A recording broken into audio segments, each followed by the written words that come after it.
Laisse-moi te raconter comment j'ai changé complètement ma vision du trading en moins d'un an. Et comment ces points-là m'ont complètement sauvé dans mon apprentissage en m'évitant de perdre tout mon capital. J'ai vraiment la sensation que si tu restes jusqu'à la fin de la vidéo, cela te sauvera également et ce sera un facteur de réussite dans les mois à venir. Et pour cela, il faut revenir 2 ans en amont, là où je découvrais encore le monde du trading et de l'investissement. À cette époque-là, je ne savais pas encore, mais j'apprenais dans la difficulté. Je tradais qu'une classe d'actifs, les crypto-monnaies. Et autant vous dire que c'était pareil qu'aujourd'hui, très peu de volatilité, très peu d'opportunités, et surtout beaucoup de projets qui meurent en silence. Dans cet écosystème, je me suis construit, j'ai établi des stratégies qui marchent de mieux en mieux, j'en ai fait d'ailleurs plusieurs vidéos sur la chaîne, sauf que le problème, c'est que ça se présente tous les 2 mois. En tout cas en ce moment. Et pendant ces 2 mois, à la place de m'attacher les mains et d'attendre, j'étais en constante recherche d'opportunités. Et c'est là où je grillais tous mes gains que j'avais fait avant. Et pour la plupart des personnes qui ratent cette vidéo, vous êtes dans le même cas. Vous n'arrivez pas à rester tranquille, vous êtes tout le temps en recherche d'opportunités. Vous avez toujours besoin que vos billes soient en jeu et que vous soyez stimulé par le marché, par peur de perdre ou en tout cas de passer à côté d'un mouvement qui pourrait arriver. Le marché a réussi à vous mettre dans la tête qu'il faut toujours être dans l'action et toujours être sur le marché pour ne pas rater les opportunités. Et vous êtes actuellement dans ce schéma-là. Ça, c'est un schéma reproduisant la psychologie d'un trader ou investisseur débutant qui souhaite gagner de l'argent rapidement et le plus facilement possible sur les marchés financiers. Un débutant arrive les mains dans les poches, sans plan, il dit qu'il n'a pas le temps et forcément, il veut de l'argent rapidement. Ayant pas de plan et en voulant gagner de l'argent rapidement, forcément on agit sous les contraintes psychologiques.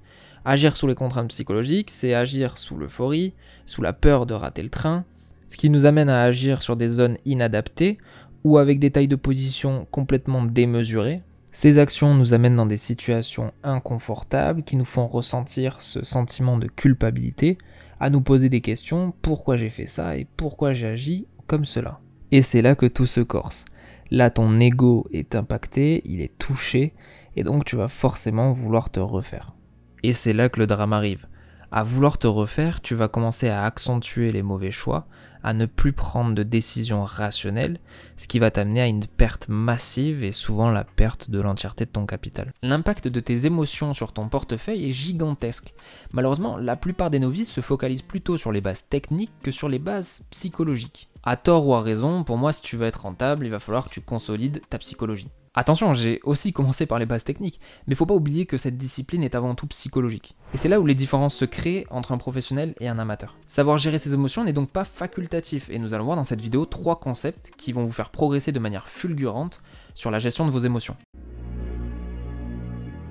Dans la vraie vie comme sur les marchés financiers, cette notion est hyper importante. Mettre son ego de côté et savoir se remettre en question n'est pas donné à tout le monde. Certains ont plus de facilité que d'autres à se remettre en question, mais ça n'empêche pas que c'est un travail de fond sur le long terme. Savoir se recentrer sur soi-même pour mieux comprendre l'environnement dans lequel on évolue est un point très important. Si tu crois que le marché est venu chercher ton stop loss juste pour t'embêter et que t'as pas de chance, t'es complètement à côté de la plaque. Faut savoir que le marché est un jeu à somme nulle. Si tu gagnes, c'est qu'il y a un perdant, et si tu perds, c'est qu'il y a un gagnant.